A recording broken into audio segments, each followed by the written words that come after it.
Kenapa ini terjadi? Karena kritis terhadap ya eksploitasi atau penjajahan dari oligarki asing dan asing. Nah, ini nyambung semua. Semua yang kritis, semua yang ingin menyelamatkan negeri ini pasti akan dikriminalisasi atau dipolitisasi hukum. Yang dilakukan oleh rezim Jokowi sekarang ini adalah yang pertama itu adalah fitnah. Fitnah dengan politisasi hukum, fitnah dengan kriminalisasi. Kalau ini tidak berhasil, maka dia melakukan adu domba. Makanya ada Islam Nusantara, ada Islam liberal, ya, ada Islam modern. Nah, di sinilah bodohnya ini, tetapi mereka melakukan ini karena dia butuh teman koalisi. Oleh karena itu orang-orang seperti ini memang tabiatnya mencari teman sekalipun dia tidak sepaham. Tetapi kalau mereka memiliki agenda yang sama, maka otomatis dia bisa berteman.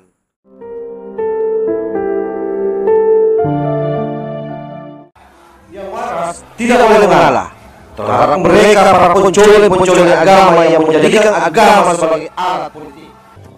Assalamualaikum warahmatullahi wabarakatuh. Om Swastiastu, Namo Buddhaya, salam kebajikan. Kembali bersama Tolang 9 dari Buta Panditalopi Kabupaten Bulukumba. Pada malam hari ini ada satu video yang hemat saya ini sangat penting untuk kita reaksi secara bersama-sama, di mana orang ini merupakan salah satu pentolan daripada ex-HTI yang sudah dibubarkan oleh pemerintah Republik Indonesia.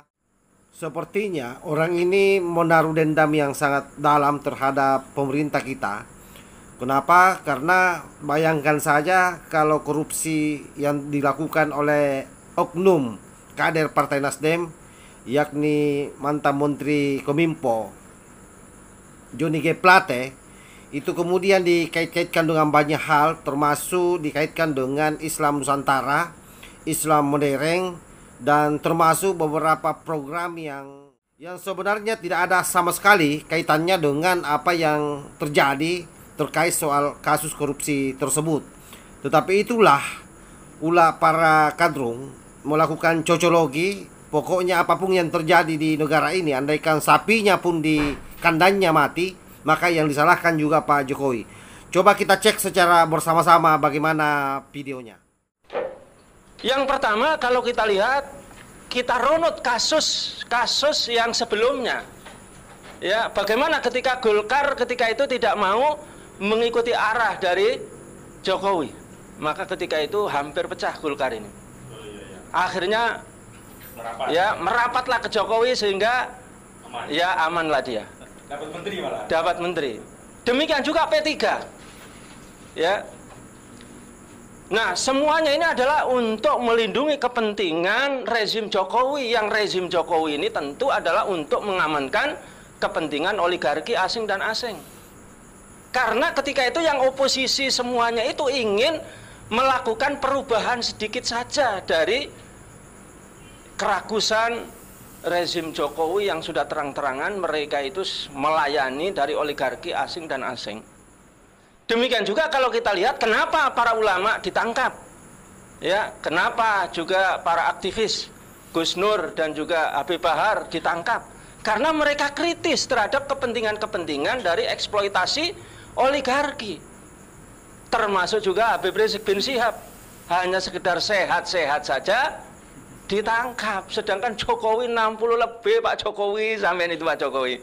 Ya Allah, mosok, ya Allah, ngibulnya keterlaluan itu Pak Jokowi. Ya. SMK 6.000 inden. Nah, demikian juga kalau kita lihat HTI dan FPI, sebagaimana yang diceritakan, sampaikan oleh Bung Ahmad tadi, itu sama sekali tidak ada kesalahannya sama sekali.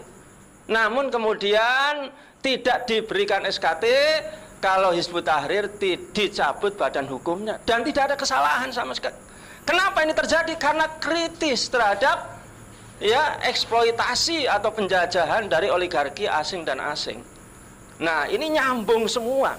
Semua yang kritis, semua yang ingin menyelamatkan negeri ini pasti akan dikriminalisasi atau dipolitisasi hukum. Yang dilakukan oleh rezim Jokowi sekarang ini adalah yang pertama itu adalah fitnah. Fitnah dengan politisasi hukum, fitnah dengan kriminalisasi. Kalau ini tidak berhasil, maka dia melakukan adu domba. Makanya ada Islam Nusantara, ada Islam liberal, ya, ada Islam modern, modernisasi Islam, ada cebong dan kampret, ya, ada Islam radikal. Kalau dipecah belah tidak bisa, maka ditangkap. Inilah kalau kita lihat politik, ya, yang dilakukan oleh Presiden Jokowi itu untuk membungkam perubahan yang ada di negeri ini. Sehingga tuduhan kepada Hizbut Tahrir itu adalah radikal, benar atau tidak?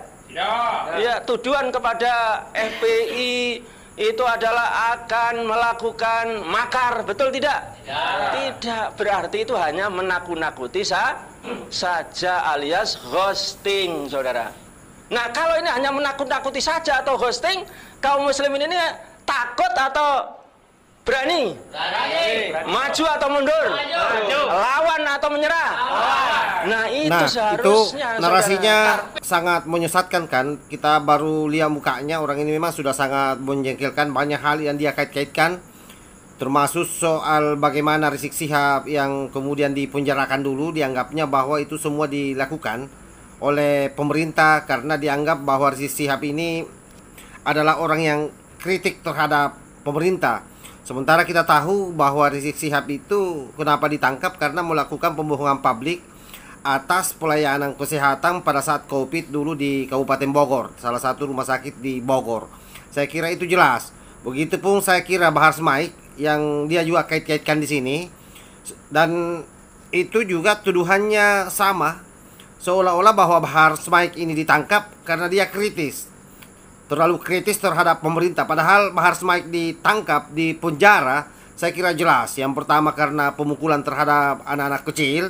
Yang kedua, saya kira karena penyebaran hoax soal kematian 6 laskar di KM 50. Itu saya kira masih sangat jelas di kita semua. Lalu ada yang paling menarik ketika dia bicara soal bagaimana Partai Golkar bergabung dengan pemerintahan, ataupun misalnya P3, seolah-olah bahwa seluruh skenario yang terbangun bergabungnya mereka ini adalah merupakan skenario dari pemerintah yang terjadi konflik internal waktu itu di kedua partai itu. Padahal seharusnya kalau orang mengerti soal politik, bahwa siapapun itu dan yang namanya negara demokrasi, saya kira memang akan berupaya keras menjadi bagian dari pemerintahan sehingga kemudian mereka mendapatkan kompensasi semacam pembagian menteri dan seterusnya.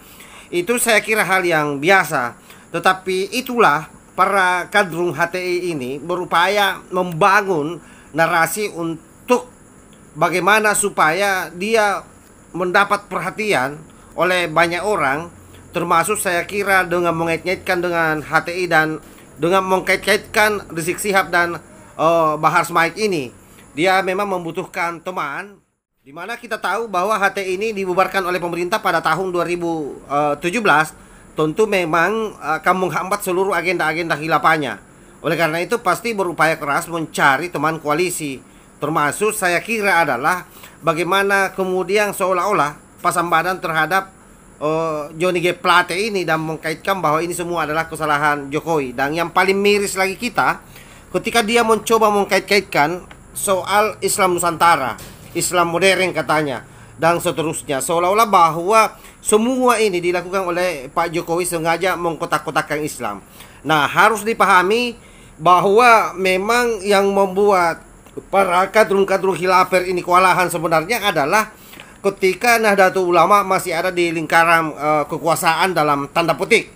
Artinya apa? Ketika NU masih terus berpihak kepada pemerintah, maka memang akan kewalahan Islam-Islam atau gerakan-gerakan paham-paham transnasional ini untuk melakukan apa yang menjadi agendanya. Karena itu berupaya terus melemahkan Nahdlatul Ulama dan bahkan seolah-olah mengkaitkan Islam Nusantara yang lahir oleh para ulama kita. Pada saat Kiai Haji Said Akhil Siraj menjadi ketua PBNU, itu mencoba dia glorifikasi bahwa ini juga adalah merupakan salah satu agenda dari Pak Jokowi, seolah-olah bahwa ini adalah ide dari Pak Jokowi. Perlu saya sampaikan kepada seluruh kadrun-kadrun Nusantara atau dimanapun juga berada, bahwa sesungguhnya istilah Islam Nusantara itu digunakan untuk menggambarkan tradisi dan praktik-praktik Islam yang ada di wilayah Nusantara, yaitu wilayah geografis yang mencakup Indonesia dan negara-negara tetangganya dalam Nusantara, di mana menekankan pendekatan yang moderat, inklusif, dan toleran dalam pemahaman praktik berislam. Nah, itulah yang membedakan dengan kalian. Kalau kalian kan sangat tekstual di dalam memahami agama Islam dan menjalankan agama Islam. Bahkan kalian berupaya keras bagaimana mengganti Pancasila dengan sistem khilafah. Itulah yang membuat kemudian kalian tidak pernah memang senang dengan istilah Islam Nusantara. Nah, saya kira itu yang saya sampaikan. Mudah-mudahan bagi kadrung-kadrung yang ada di luar sana menonton video ini dan memberikan sedikit gambaran bahwa menjadi oposisi itu harus cerdas. Jangan kemudian asal bacot, jangan kemudian asal mengeluarkan pernyataan-pernyataan yang kesemuanya itu cocologi. Hampir tidak ada hubungannya dan hampir tidak kontekstual sesuai dengan situasi yang kita hadapi. Bayangkan saja, kalau soal kasus korupsi Johnny G. Plate, lalu kemudian dikait-kaitkan dengan Islam Nusantara, dikait-kaitkan dengan Rizik Sihab, dikait-kaitkan dengan Bahar Smith, seolah-olah bahwa pola ini semua dilakukan oleh pemerintah. Nah, di sinilah bodohnya ini, tetapi mereka melakukan ini karena dia butuh teman koalisi. Oleh karena itu orang-orang seperti ini memang tabiatnya mencari teman sekalipun dia tidak sepaham. Tetapi kalau mereka memiliki agenda yang sama, maka otomatis dia bisa berteman. Nah, oleh karenanya hanya satu ideologi bagi mereka yang ada di dalam pikirannya itu adalah bagaimana cita-citanya bisa terwujud, siapapun dia bisa temani kerjasama. Wallahul muwaffiq ila aqwamit thoriq. Wassalamualaikum warahmatullahi wabarakatuh.